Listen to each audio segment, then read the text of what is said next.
Hello everyone, this is Kanishk Jain alpha plus classes में आपका हार्दिक स्वागत है। गाइस, अगर आपने चैनल को सब्सक्राइब नहीं किया है तो चैनल को सब्सक्राइब करें और बेल आइकन को प्रेस करें ताकि आप हमारे लेटेस्ट वीडियो को देख सकें।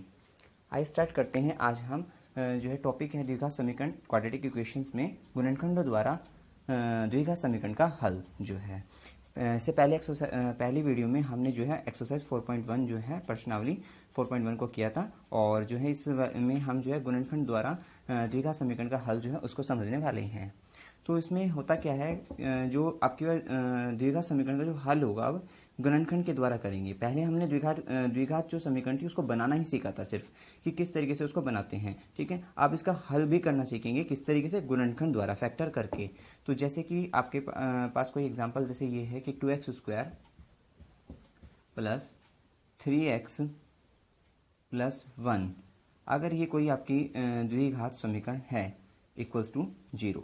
ठीक है, तो अगर ये कोई द्विघात समीकरण है तो इसका हल जो है वो किस तरीके से करेंगे हम, तो इसके सबसे पहले हम क्या करते हैं, गुणनखंड करते हैं। गुणनखंड कैसे करेंगे हम यहाँ पर कि 2x² प्लस 3x, जो ये 3x है उसको हम क्या लिख सकते हैं, जिससे जो गुना करें आपस में मल्टीप्लाई करेंगे तो क्या आ जाए, 2x² आ जाए। तो 3x को हम क्या लिखेंगे, 2x प्लस x। अगर हम इनके आपस में गुना कर देंगे तो क्या आ जाएगा, 2x² आ जाएगा। ठीक है, और प्लस 1 इक्वल्स टू क्या होगा, 0 हो जाएगा। अब आप ये देखते हो कि 2x² प्लस 2x, इन दो पदों में कॉमन क्या है, इनमें 2x कॉमन आ गया तो यहाँ पर क्या बच जाएगा, यहाँ पर बच जाएगा आपका x और प्लस यहाँ पर क्या आएगा, 1 आएगा, प्लस यहाँ पर क्या बचा 1 और x प्लस 1। ठीक है, इतना आ गया इक्वल्स टू 0 हो गया। अब यहाँ पर आगे क्या होगा, x प्लस 1 दोनों पदों में क्या है, कॉमन है। तो यहाँ पर क्या होगा, उभयनिष्ठ है, तो x प्लस 1 को कॉमन ये ले लेते हैं और बचा क्या, अब यहाँ पर 2x प्लस 1 और इक्वल्स टू क्या हो जाएगा, आपका 0 हो जाएगा। ठीक है, अब यहाँ पर ये x प्लस 1 और 2x प्लस 1 इक्वल्स टू 0 है, तो एक बार हम x प्लस 1 को 0 करेंगे, x प्लस 1 इक्वल्स टू 0, और एक बार हम क्या करेंगे, 2x प्लस 1 इक्वल्स टू 0। जब x प्लस 1 इक्वल्स टू 0 होगा तो x इक्वल्स टू क्या आ जाएगा, माइनस के 1 आ जाएगा, और जब 2x प्लस 1 इक्वल्स टू 0 तो 2x इक्वल्स टू क्या होगा, माइनस के 1 होगा, और x इक्वल्स टू क्या होगा, माइनस के 1/2। ठीक है, इस तरीके से आपका गुणनखंड विधि द्वारा, गुणनखंडों द्वारा द्विघात समीकरण का हल आ गया है। ठीक है, इस तरह से सॉल्यूशन निकल गया। तो ये था। उसके बाद हमें इसमें नोट है, कुछ मेन पॉइंट है। मेन पॉइंट ये है कि जो द्विघात बहुपद होता है ax² plus bx plus c के शून्यक जो होते हैं उसके शून्य, और द्विघात समीकरण जो है ax² plus bx plus c equals to 0 के मूल जो है एक ही है। उसने कहा कि उसके जो शून्यक हैं और इसके मूल जो हैं वो एक ही बात है, कोई अलग नहीं है। अब आप समझिए, जो शून्यक होता है वो क्या होता है, x के जिस मान के लिए बहुपद का मान क्या होता है, शून्य हो जाता है। ठीक है, वो शून्यक होता है। ठीक है, तो यहाँ पर x का मान निकलता है और यहाँ पर भी क्या होता है, x का मान ही तो मूल है। तो इसमें याद रखना, जो ये हल समीकरण का हल पूछा, समीकरण के मूल पूछे, तो हल ये जो ये हल है, ये मूल है, ये सब क्या है, ये जो है एक ही बात है, दोनों जो है। ठीक है, x का मान ही है। ठीक है, x का मान हो या फिर आपकी अगर जो है x में ना होकर समीकरण y के पदों में हो गई तो तब भी क्या है, y का मान, मतलब कि जो चर राशि का जो मान है, ठीक है ना, वही क्या है, आपके मूल है इसमें। अच्छा, फिर उसके बाद इसने ये तो बात आपकी क्लियर हो गई, शून्यक में भी यही होता था, x का मान ही होता था, और यहाँ पर भी मूल में भी क्या है, x का मान ही निकलेगा। अब आप यहाँ पर इसमें अगला जो पॉइंट है उसमें कहा है, एक द्विघात बहुपद के अधिक से अधिक 2 शून्यक हो सकते हैं। द्विघात जब ये इसमें घात कितनी, द्वि है, और यहाँ पर जो है हमेशा जो है इसमें क्या होंगे, अधिक से अधिक 2 ही शून्यक हो सकते हैं। ठीक है, और अतः किसी द्विघात समीकरण के, जिस तरह द्विघात बहुपद में अधिक से अधिक 2 शून्यक हो सकते हैं, हमने इसमें चैप्टर नंबर जो 2 है उसमें पढ़ा है, और ऐसे ही अतः किसी द्विघात समीकरण के भी अधिक से अधिक क्या हो सकते हैं, 2 ही मूल हो सकते हैं। ठीक है, अगर त्रिघात होगी 3 तो यहाँ पे 2 घात कितनी थी, 2 थी। जो चर राशि की जो घात है, अधिकतम घात है, वो क्या है, 2 है। तो यहाँ पर आपने देखा होगा इसका जो सोल्यूशन जब निकला तो ये 2 फैक्टर हो गए इधर से, और यहाँ से 1 से मान आया x इक्वल्स टू माइनस के 1।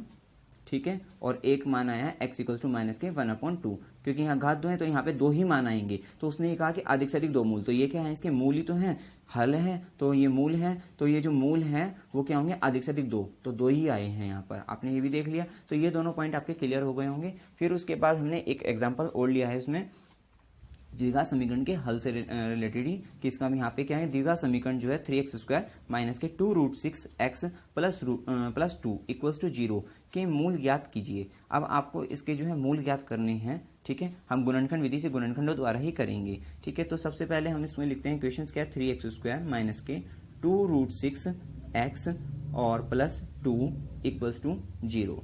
अगर ये है आपकी, ठीक है, तो हमें जो है क्या बनाना है, 2√6 बनाना है, जोड़कर बनाना है, ठीक है। और जिसका गुणनफल क्या हो, कितना है, 6 आ जाए। अगर हम इसको इस तरह से लिख लेंगे 3x² माइनस के 2√6x को √6x माइनस √6x, क्योंकि माइनस के √6x और माइनस के √6x क्या हो जाएगा, माइनस के 2√6x जुड़ जाएंगे, और प्लस के 2 इक्वल्स टू 0। अब आप अगर देखते हैं इनका जो गुणनफल होगा √6x और √6x का गुणनफल क्या होगा, √6 इंटू में √6।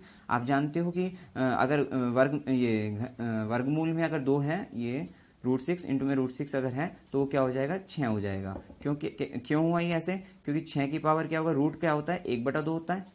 अच्छा, गुना 6 की पावर क्या होगा, 1/2 ही होगा। ये जो वर्गमूल का अर्थ क्या है, यही होगा। अब उसके बाद रूट में ये था, अब 6 की पावर क्या होगी, गुना में क्या होती है, घातें जुड़ जाएंगी, 1/2 प्लस 1/2, तो 6 की पावर क्या हो जाएगा, आपका 1 आ जाएगा, ठीक है। इतना आपको क्लियर हो गया। अब आगे इसमें हम देखते हैं, तो यहाँ से क्या होगा, √6 इंटू √6 6 आ गया, x², और यही हमें लाना था, क्योंकि 3 दूनी 6 और x², 3x² इंटू में 2 क्या होगा, 6x²। तो ये आ गया, इतना तो पता लगा गुणनखंड किस तरह से करने हैं। अब क्या है, अब दोनों पदों में देखो कि कॉमन क्या है। 3 को हम क्या लिख सकते हैं, √3 इंटू में √3x² लिख सकते हैं, माइनस के √6x हो गया, माइनस के √6x, अब प्लस 2 को भी √2 इंटू में √2 लिख सकते हैं, इक्वल टू 0, ठीक है। साथ साथ यहाँ पर √6 का भी कर लेते हैं कि √6 को क्या लिख सकते हैं, √2 इंटू √3, ठीक है। चलिए नेक्स्ट लाइन में कर लेते हैं, इसमें √3 इंटू में √3x² माइनस के √6 को लिख सकते हैं √2 इंटू में √3 और ये x माइनस के, और √6 को क्या लिख सकते हैं ऐसे ही, √2 इंटू में √3x और प्लस के यहाँ √2 इंटू में √2, ठीक है, इक्वल्स टू 0। ये यहाँ तक आ गया आपका। अब इसमें जो आगे है यहाँ पे कॉमन देखते हैं, कॉमन क्या आएगा। कॉमन आपने देखा कि √3 जो है यहाँ पर कॉमन आ गया, √3 और x जो है, तो √3x को हम कॉमन ले लेते हैं। अब बचा के यहाँ पे √3, ठीक है, और x बच गया, और ये माइनस के √2 बच गया, क्योंकि √3x आपका कॉमन आ गया था। अब यहाँ पर क्या है, माइनस कॉमन ले लेंगे, और जो है आपका √2 कॉमन आ जाएगा, और x नहीं आएगा कॉमन, तो बचा क्या यहाँ पे। अब ये माइनस कॉमन ले चुके, तो यहाँ पे क्या आएगा, प्लस के हो जाएंगे, और ये क्या है, √3x, ठीक है, √2 तो कॉमन आ गया था, इतना √3x बचा। अब यहाँ पे √2 इंटू √2 में से √2 बाहर चला गया, तो क्या बचा, यहाँ पे √2 बचा, लेकिन यहाँ पे क्या है, माइनस का, क्योंकि माइनस कॉमन ले चुके थे, तो ये माइनस का आएगा साइन, और फिर क्या आएगा, √2 आ जाएगा, क्योंकि √2 बचा है, इक्वल्स टू 0। अब क्या होगा, दोनों पदों में कॉमन ले लीजिए, √3x माइनस के √2 कॉमन आ रहा है, तो √3x माइनस के √2 जो है आपका कॉमन आ गया। बचा क्या आपका, यही बचा √3x माइनस के √2। दोनों गुणनखंड के जो पद, दोनों जो पद हैं, गुणनखंड जो है ये क्या है, सेम हैंगे, ठीक है, ये भी और ये भी, ठीक है। तो आप इसमें कह सकते हो, अब जब इसको एक बार इसको 0 करते हैं तो दोनों का सेम ही आएगा, √3x माइनस के √2 इक्वल्स टू 0, और ये √3x माइनस के √2 इक्वल्स टू 0। इसके दो हल आएंगे, तो ये क्या होगा, √3x इक्वल्स टू क्या होगा, √2 के बराबर होगा, और x इक्वल्स टू क्या होगा, √2 बटा √3, इसको रूट में 2/3 लिख सकते हैं, ठीक है। तो अब ऐसे ही यहाँ √3x इक्वल्स टू क्या होगा, √2 होगा, और x इक्वल्स टू क्या होगा, √2 अपॉन में √3, जिसको आप क्या लिख सकते हो, √2/3, रूट में 2/3। तो ये इस तरीके से द्विघात समीकरण, इसके हल कितने आए, 2 आ गए, मूल जो आए उसके 2 आए हैं, एक ये मूल आया और एक मूल आया आपका ये।